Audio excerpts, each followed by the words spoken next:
There's a special kind of silence that falls when 50 wealthy fishermen realize the water beneath their boats, the dock under their feet, and the clubhouse hosting their exclusive tournament actually belongs to the quiet man they've been trying to push around for months. That silence fell over Lake Serenity last Saturday, broken only by my calm voice saying, "You have 30 minutes to get off my property." This wasn't how I planned to reveal my grandfather's secret, but when the HOA president threatened to tow my family heirloom boat, he started a war he couldn't possibly win. I never thought a simple boat would reveal that I owned everything they cherished. The HOA president's smug face as he handed me the violation notice would soon transform into the same shock I'm feeling right now, holding my grandfather's faded land deeds that show every inch of this lake, including their precious clubhouse, belongs to me. The morning it began, I was sipping coffee on my dock, watching mist rise from Lake Serenity. My vintage 1965 Chris Craft boat floated peacefully where it had every summer for decades. That's when Brett Johnson arrived in his golf cart, HOA president badge gleaming like some miniature dictator's medal. "Michael," he said without greeting, "you have 48 hours to move that eyesore. New regulations." I glanced at my beautifully maintained wooden boat. "Eyesore? Brett, this boat's been here longer than your house." He slapped a pink violation notice into my hand. Section 14C. Non-approved watercraft. "We're beautifying the lake for the fishing club's tournament this weekend." Those 3 words made my stomach clench. The same club that had denied my grandfather membership 50 years ago because he was new money. The same club that now operated from what I was discovering might actually be my property. My grandfather bought Lake Serenity in 1923, back when this was all wilderness and a man's worth was measured by his handshake, not his homeowner association fees. He'd been a factory worker who invested wisely, purchasing the entire Lake Valley from a bankrupt timber company. While he built our family cabin on the North Shore, he'd always talked about creating a community where working families could enjoy nature without pretense. The Lake Serenity Fishing Club formed in the 1950s, comprised of wealthy newcomers who'd bought parcels from my grandfather. When they excluded him from membership, calling him new money despite him owning the actual land, he lost interest in development. The club built their fancy clubhouse on what they assumed was common property, and over decades, everyone forgot the original boundaries. I'm Michael Carlson, 45, an architect who values history and quiet mornings. I inherited the cabin 10 years ago and maintain my grandfather's tradition of keeping the original deeds private. Why cause trouble? The lake was big enough for everyone, even if the fishing club acted like they owned the place. Everything changed when Brett Johnson became HOA president. At 52, with a resting smirk and a golf cart he drove like a military vehicle, Brett saw our community as his personal kingdom. His first act was banning non-approved watercraft, specifically targeting my 1965 Chris Craft wooden boat that had been docked here since my childhood. The first pink violation notice appeared in my mailbox 2 months ago. Section 14C.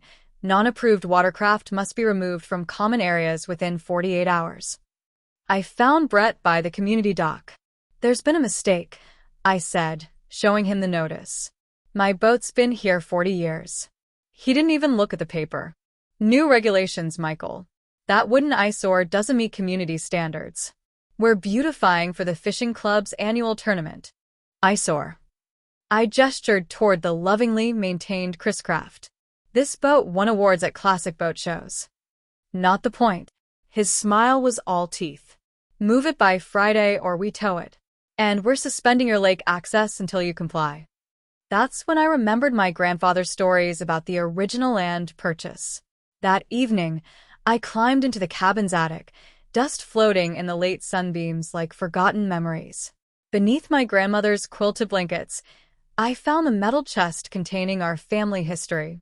The 1923 deeds were breathtaking in their scope. Not just our cabin's lot, but the entire lake bed, the surrounding 50 feet of shoreline everywhere, and specifically the land where the fishing club had built their dock and clubhouse. There were survey maps, tax records, and a handwritten letter from the original seller confirming the entire Lake Serenity and its bed conveyed to my GR. My lawyer, Sarah Chin, confirmed it the next day. "Michael, this is extraordinary. You don't just own lakefront property, you own the lake itself. The HOA has been maintaining common areas that are actually your private property. The fishing club has been trespassing for decades. Meanwhile, Brett escalated. He had the HPA install no docking signs along my shoreline and sent increasingly threatening emails. Final warning: remove boat immediately. HPA authorized to tow at owner's expense. The fishing club members started giving me dirty looks during my evening walks. Their children would accidentally kick soccer balls against my cabin. The message was clear: conform or be ostracized. The breaking point came when I found Brett and club members actually measuring my boat. For the tow truck, he explained cheerfully. Tournament starts Saturday, and we can't have your junk ruining the view for our sponsors. That's when I decided to fight back systematically. I hired a surveyor to verify the boundaries. I had Sarah draft formal cease and desist letters to the HOA. Most importantly, I discovered the fishing club had been charging $5,000 annual membership fees and hosting corporate events on MY property without permission. And father. 3 days before the tournament, Brett showed up with 2 men in tow truck uniforms. Last chance, Michael. Move it voluntarily, or we move it for you. I stood my ground. Brett, you might want to check who actually owns this lake before you do something irreversible. He laughed. Owns the lake? Are you drunk? We have historical rights.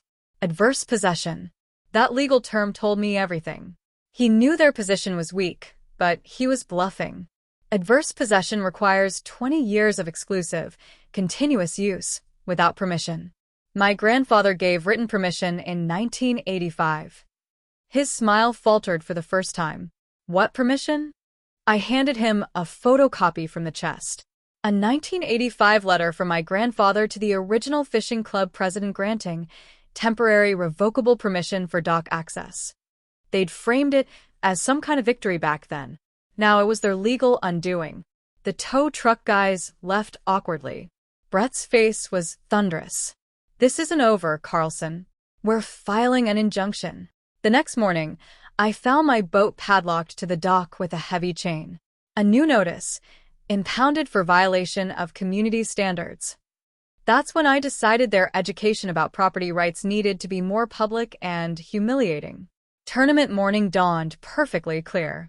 50 expensive fishing boats crowded the lake, their wealthy owners laughing and comparing gear on the clubhouse deck.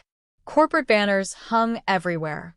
Brett stood with a megaphone, the triumphant king hosting his subjects. I arrived with Sheriff Miller, Sarah Chun, and a moving truck. We walked through the crowd unnoticed at first, just the quiet boat owner and his friends. Brett Johnson.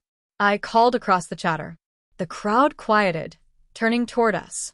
Brett lowered his megaphone, annoyance flashing across his face. Michael, if you're here to cause trouble, I'm here to give you 30 minutes to remove all persons and property from my land. Laughter rippled through the crowd. Someone shouted, "Get him, Brett." But Brett's smile looked strained. Your land? Michael, we've been through this. We have historical rights.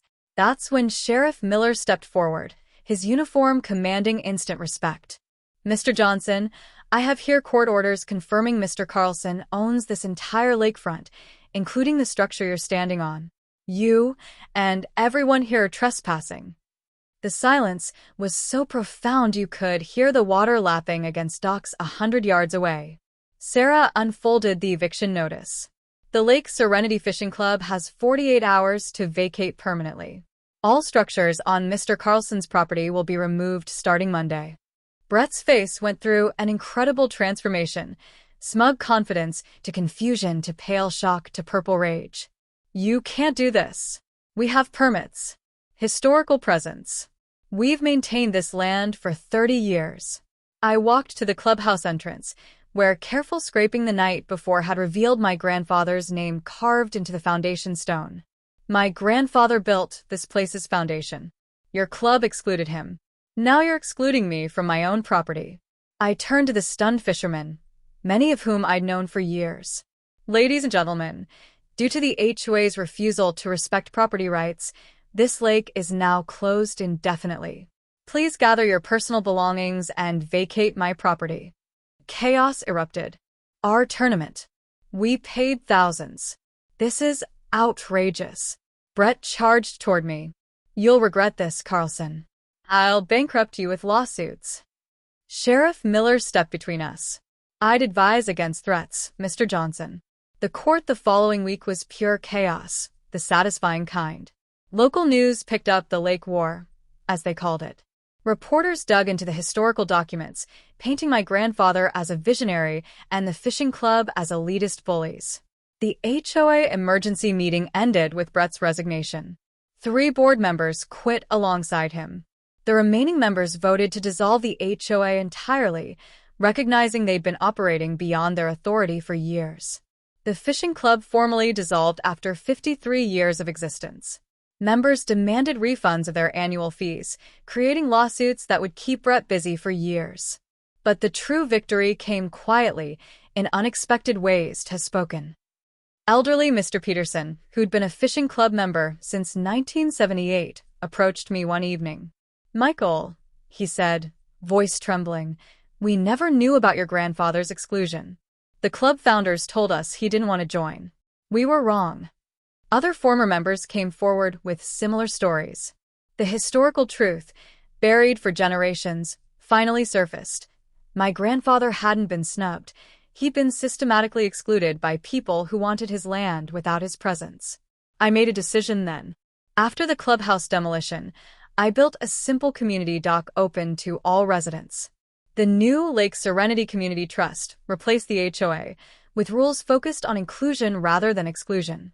The plaque at the dock entrance reads, "In memory of Samuel Carlson, who believed lakes were meant for everyone." Brett moved away 6 months later. His "for sale" sign stood ironically beside my permanent, no HOA jurisdiction sign. The new owners are a young family who use the lake daily and always wave when they see me. My Chris Craft still floats exactly where it always has, but the view is different now. Not just the physical changes, the removed private signs, the new community gathering space, but the understanding that sometimes the quietest people hold the most power when they choose to use it. The lake is quieter now in terms of drama, but somehow fuller. Full of families who don't worry about violations for the wrong type of boat or flowers. Full of children who swim wherever they please, without club membership requirements. Full of the deep, resonating peace that comes when you stop fighting petty battles and start protecting what truly matters. As I watch the sunset from my grandfather's dock, I realize he didn't just leave me land and legal documents. He left me a lesson about justice, patience, and the courage to defend what's right even when you stand alone. The lake whispers the same truth it told my grandfather a century ago. True ownership isn't about deeds and boundaries. It's about stewardship, community, and sometimes the quiet satisfaction of watching arrogant people learn that the biggest fish in the pond often swim silently in the deepest water.